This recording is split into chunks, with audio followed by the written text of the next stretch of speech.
Les podcasts du Figaro. L'Airbus A380 est un géant des airs, une star, un fleuron de l'aviation, le plus grand avion civil de tous les temps. Il est capable de transporter jusqu'à 850 passagers. Malgré ses 2 ponts, son envergure de 80 mètres et ses 500 tonnes, il se déplace avec majesté. Alors imaginez l'angoisse ressentie à bord si l'un de ces immenses réacteurs explose en plein vol. C'est ce qu'ont vécu les passagers et les pilotes du vol Qantas reliant Singapour à Sydney le 4 novembre 2010.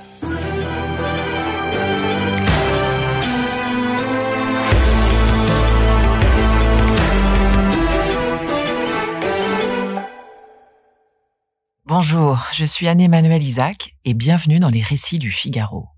Les accidents aériens ne tournent pas toujours à la tragédie. Le professionnalisme, le courage et la dextérité des équipages ont souvent permis d'éviter un drame. Les miraculés du ciel existent et dans cette série d'épisodes, je vais vous raconter ces histoires incroyables. Il est presque 10 heures. L'A380 de la Qantas, immatriculé VHOQA, roule sur le taxiway de l'aéroport de Changi, Singapour. Il est arrivé 2 heures auparavant de Londres et repart vers Sydney pour un vol de 7 heures avec 440 passagers et 29 membres d'équipage. Il y a aussi du monde dans le poste de pilotage.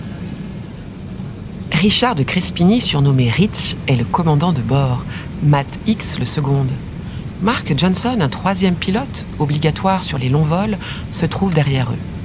2 autres pilotes sont dans la cabine. Ils sont chargés de l'évaluation du commandant Crespigny. Malgré ses 35 ans de métier, il est comme tous ses collègues, soumis chaque année à ce contrôle. À 9h56, Richard pousse les 4 manettes des gaz du Jumbo vers le tableau de bord. Les réacteurs Rolls-Royce 3900 du vol Q-32, chacun d'un diamètre de près de 3 mètres, montent en puissance et délivrent, au bout de quelques secondes, près de 150 tonnes de poussée. L'avion prend rapidement de l'altitude et met le cap vers le sud. À 10h01, soit 5 minutes après le décollage, une forte détonation retentit pendant la montée. Une alerte s'affiche sur les cams, l'un des nombreux écrans installés dans le cockpit du Jumbo. Le moteur numéro 2 vient d'exploser. Rich déconnecte le pilote automatique, reprend les commandes et stabilise l'appareil. Les messages se multiplient. Les pilotes en compteront plus d'une 50aine. Le copilote mettra au total près d'1 heure à les décrypter. Le commandant de bord expliquera après coup. C'était comme une assiette sur le mont plat d'un restaurant. À peine vous en aviez pris une, qu'il en arrivait une autre. À Sydney, au centre de surveillance de la compagnie, les ingénieurs ne comprennent rien à cette cascade de messages.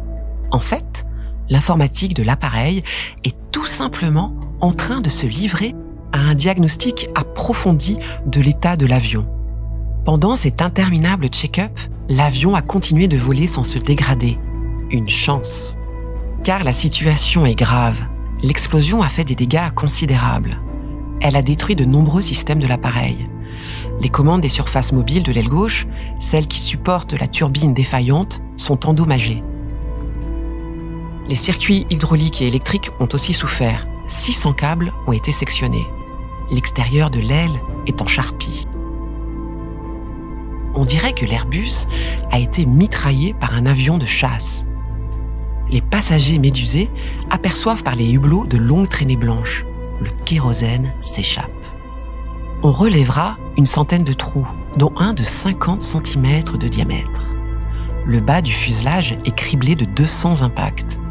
Et c'est une pluie de débris qui tombe sur l'île indonésienne de Batam, occasionnant un bruit qui ressemble au tonnerre.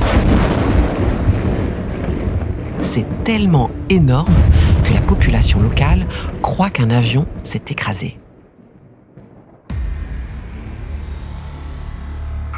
L'une des alarmes signale que le moteur est en feu. Un incendie est l'une des pires choses qui puissent se passer dans un avion. Par chance, les extincteurs arrivent à l'éteindre rapidement. Le moteur pend au milieu de l'aile, déchiquetée. Concentré, le commandant remet le cap sur Singapour. Il effectue doucement quelques manœuvres pour tester les capacités de l'appareil. Celui-ci répond correctement. Mais le grand oiseau blessé a du mal à s'incliner vers la droite. Ses 2 réacteurs extérieurs sont passés en mode dégradé. L'avion est trop lourd. Malgré les fuites, il y a encore une bonne quarantaine de tonnes de carburant en trop dans les réservoirs. Pas question d'actionner les vite-vite qui permet de libérer rapidement du kérosène. Les pompes sont hors service. Il va falloir déterminer scrupuleusement la vitesse d'approche pour atterrir. Trop faible, l'avion risque de décrocher et de s'écraser. Trop élevé, il pourrait manger toute la piste, comme on dit dans le jargon des aviateurs, et en sortir. Après calcul, l'un des 2 pilotes en charge de l'évaluation propose 146 nœuds. « Il faut plus !» tranche le copilote. Un consensus s'établit sur 166 nœuds, soit l'équivalent de 307 km/h. Mais la marge est faible. L'avion ne devrait s'arrêter qu'à 100 mètres de l'extrémité de la piste. Il est temps de passer à l'action. L'énorme train d'atterrissage est sorti par gravité. L'hydraulique est endommagée, ce qui le ralentit un peu. Richard de Crespigny va tenter de poser le mastodonte en essayant de plaquer son train principal dès le début de la piste. Elle est longue de 4 km, mais ça ne suffira peut-être pas. Une fois l'avion stabilisé, il se met quasiment debout sur les freins. L'A380 s'arrête finalement à 150 mètres de la fin de la piste.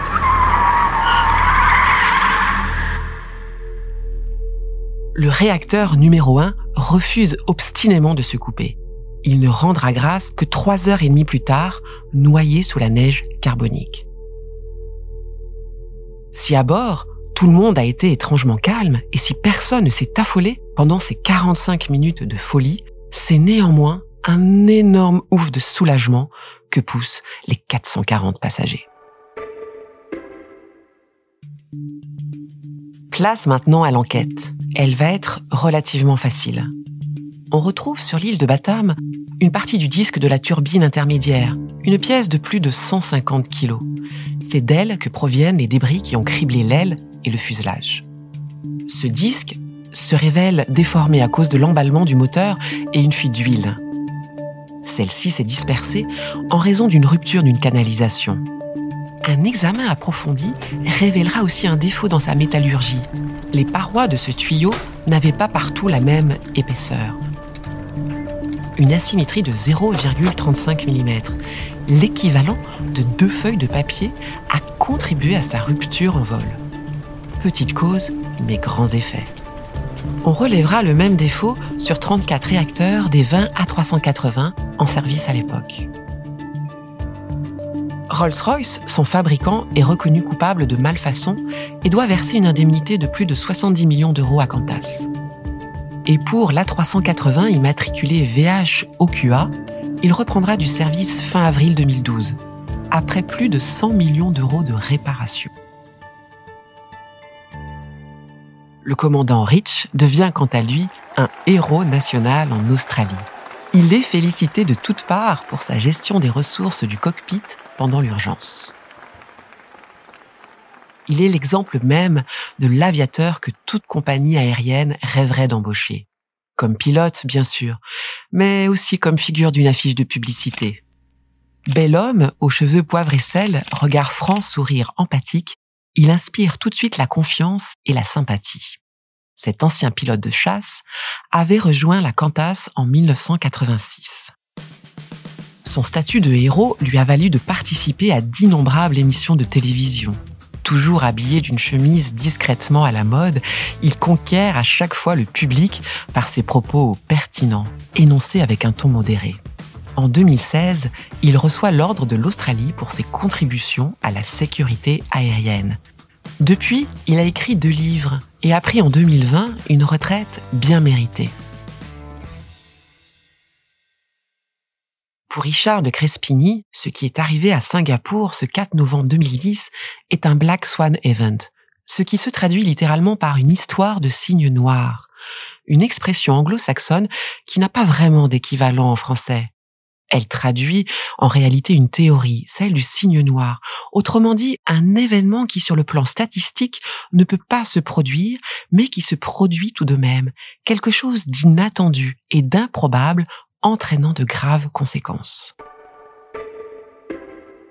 Merci d'avoir écouté cet épisode des Miraculés du ciel. On se retrouve avec grand plaisir la semaine prochaine pour une nouvelle histoire. Je vous raconterai le mystère du vol BA38. Alors, soyez au rendez-vous. Vous pouvez vous abonner sur toutes les plateformes de podcast, nous laisser des commentaires, des étoiles et partager cet épisode avec vos amis. Vous pouvez également nous suivre sur le site lefigaro.fr et sur nos réseaux sociaux. L'histoire de l'A380 en péril à Singapour est à l'origine un article écrit par Philippe Doucet dans Le Figaro du 25 juillet 2019. Il a été adapté et raconté par Anne-Emmanuelle Isaac et monté par Ben Dely.